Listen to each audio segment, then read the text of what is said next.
Putri Marino jadi polisi nih, Bay. Oke. Di film Edwin.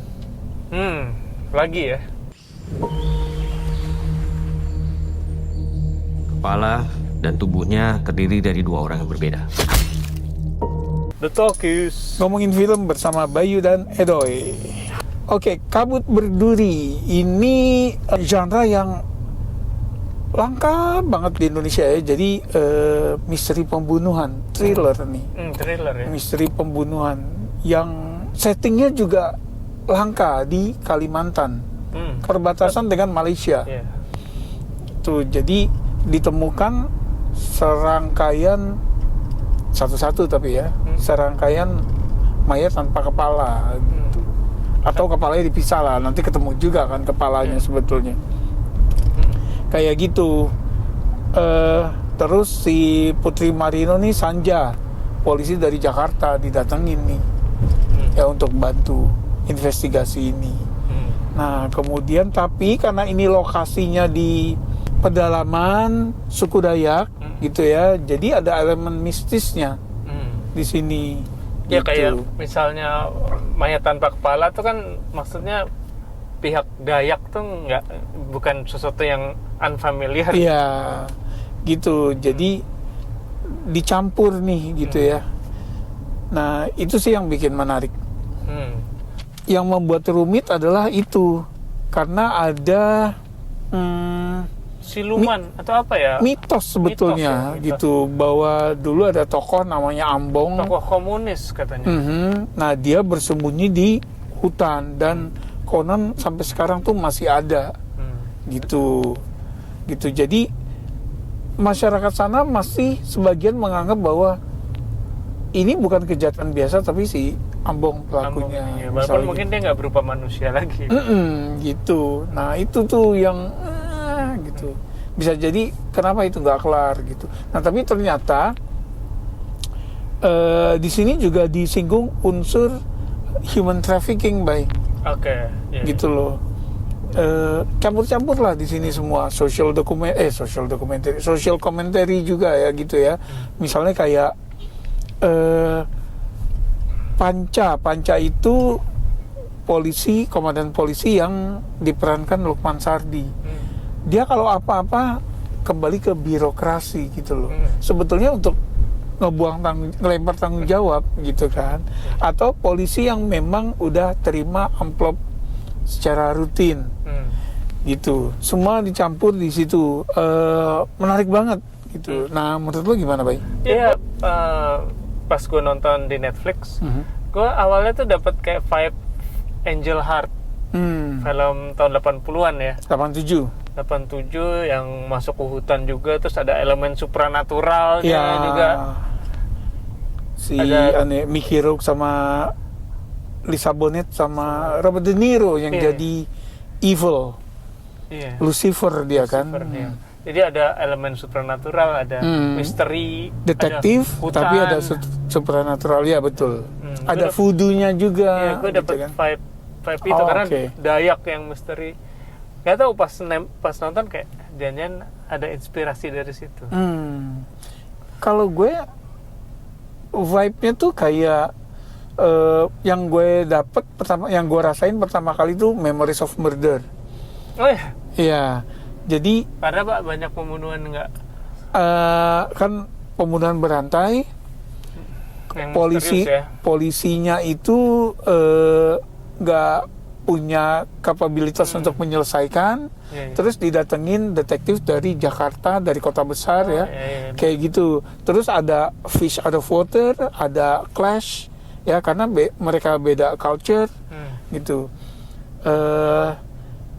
Itu sih gitu. Nah jadi gue ngerasain itu. Kemudian kalau yang kayak kepala disimpan di dalam toples segala macam, gue keinget Silence of the Lambs gitu kan. Terus sama bahwa walaupun ngeri sebetulnya ya, tapi kebanyakan dari kasus pembunuhan ini kan nggak digambarin kan, gitu loh. Nah itu mirip Seven itu kan walaupun korban-korbannya ngeri ya, tapi nggak digambarkan di saat prosesnya. Gitu. vibe itu yang gue tangkep. Oke, tapi juga emang untuk ditonton ya walaupun di Netflix kita bisa pause ya. Secara pacing tuh enak kalau menurut gue. Tight, jadi kita dibuat apa ya? Dibuat fokus, penasaran gitu sama apa yang terjadi gitu, karena kita kan nggak tahu juga gitu. Gue dengar beberapa komentar yang ngerasa ini slow, tapi gue nggak sependapat dengan itu ya. Karena pertama interaksinya Putri Marino yang selalu bagus nih, gitu ya. Interaksi Putri Marino dengan Yoga Pratama, Thomas, ya, sebagai rekanan lokal dia, gitu ya. Itu enak banget, Bay, gitu ya. Terus kayak ada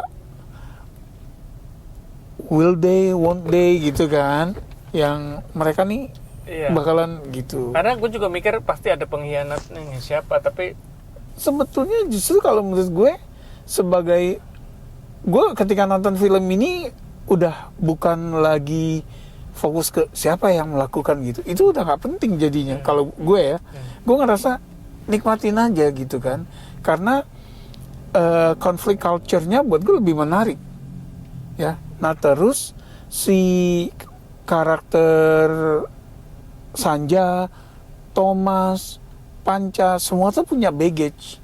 Iya. Gak ada yang bersih di sini. Karena dari awal juga, saya tahu rahasia kamu di Jakarta kan. Terus dia punya sesuatu yang belum dibuka sama penonton. Nah, cuma bedanya adalah apa yang mau mereka lakukan terhadap dosa masa lalu mereka gitu loh kan. Ada yang memang mencari redemption, ada juga yang lanjutin gitu kan. Jadi di situ, nah buat gue itu aja udah menarik gitu loh. Masalah whodunitnya, nih itu mungkin bonus saja lah. Ya bonus dan spoiler juga nih mungkin ya, bahwa akhirnya kita open sebetulnya siapa melakukan apa gitu loh. Kita jelas terhadap sebagian karena memang ada pengakuan kan. Tapi sebagian lagi, karena korbannya ada 1, 2, 3, 4, 5, 6, 7, 8 kalau nggak salah. Korban ke-8 yang gue jadi pertanyaan siapa? Gitu loh. Nah, korban ke-8 terutama yang lo bilang tadi, siapa nih pelakunya gitu. Karena, spoiler, dia mengaku sebagai pelaku kan. Tapi kemudian dia ikut mati terakhirnya. Oke. Apakah Among? Karena kita udah bilang spoiler ya, menurut lu siapa, Bay? Nggak tahu gue. Gue kok ngerasa korban ke-8 itu Ambong saja ya, karena ada adegan sebelum itu yang terus ditaruh di situ, cuman dia balik badan terus nembak si bujang itu, gitu loh. Nah cuma epilognya ada flashback tahun 72. Nggak ngerti itu apa ya epilog gitu itu? Loh. Tahun 72 dengan lagu Potong Bebek Angsa, ada anak kecil mencuci sepatu tentara. Berdarah. Iya, jadi most likely anak kecil itu adalah Ambong 50 tahun lalu. Gitu. Nah, masalah apa hubungannya, kita beneran dipersilakan untuk mikir sendiri tuh. Gitu. Oke. Secara visual ini gila banget ya. Cantik banget gitu. Maksud gue termasuk yang kurang suka sama drone shot di film Indonesia. Tapi di sini bagus banget ya, Bay. Itu loh. Selain memang ya udah ya faktor keindahan alam, tapi juga yang kayak kita dikasih lihat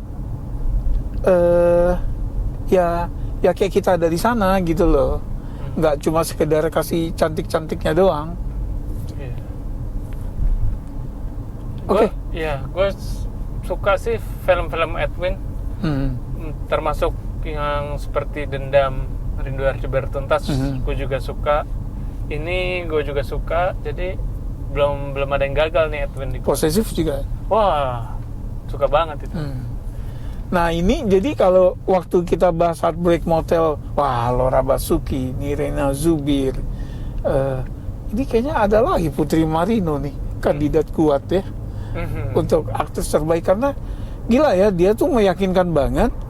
Kemudian sepanjang film kita bisa ikut lelah secara mental gitu ya, dari dia tuh yang kayak frustrated gitu ya, sama yang gila lu nih kok bisa sih kayak gini, lo nggak jalan gitu kan. Sementara di saat yang bersamaan dia tetap dihantui perasaan bersalah sama dosa masa lalunya.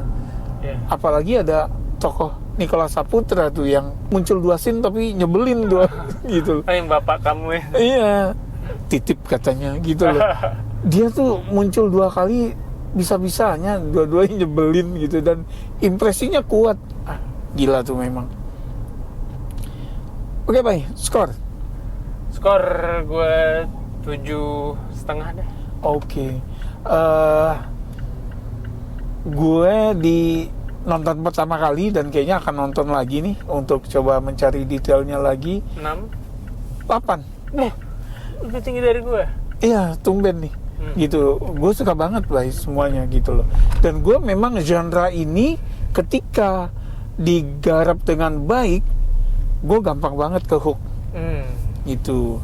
Walaupun mungkin nggak sepenuhnya misteri itu gue bisa dapet gitu ya. Oke, kamu gimana? Kabut Berduri itu udah mulai tayang di Netflix tanggal 1 Agustus. Jadi udah semingguan nih, gitu loh. Kalau yang udah nonton, silakan komen. Yang udah dapet kira-kira endingnya maksudnya apa juga silakan tulis di komen. Makasih udah mampir. Sampai ketemu di film berikutnya. Salam. Yang ini berapa kayak panjang? 7.